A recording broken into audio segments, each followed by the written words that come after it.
Simon & Schuster Audio presents While It Lasts, a Seabreeze novel by Abbi Glines. Read by Shayna Thibodeaux and Kirby Heyborne.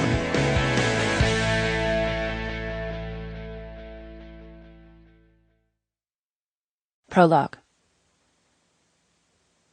Your mom brought me the letter today. The pain in my chest was so sharp I had to fight to keep from bending over and screaming. I read every last word, several times. The autumn wind caressed my face, but wasn't enough to dry my tears. The tears were endless, never ceasing.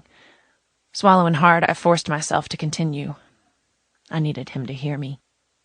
It isn't fair, you know. A letter isn't the proper way to say goodbye.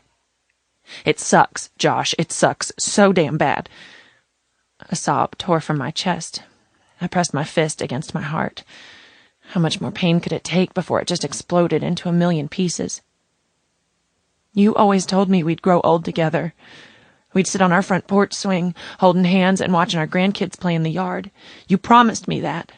I choked out as I pressed my thumb against the tiny diamond solitaire that he'd placed on my finger just 6 months ago. You broke your promise. You've never broken a promise before. This time you let me down and left me this letter. How do I move on from this, huh? Did you expect me to just read it and everything would be better? Did you expect me to cry a few tears and then move on?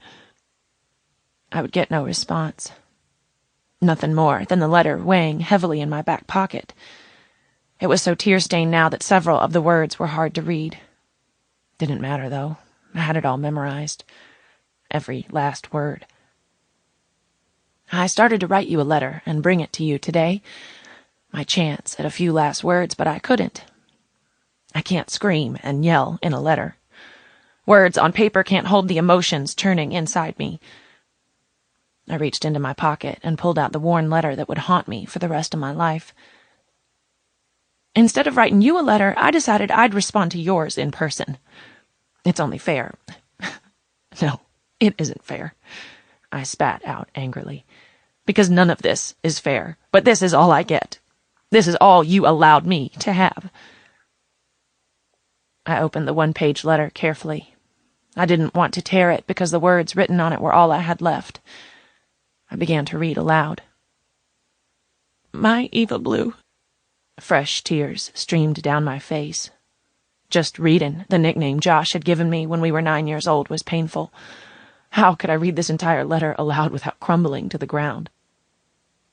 The fact that I'm writing this letter pains me more than you could ever know. This isn't... Sample complete. Ready to continue?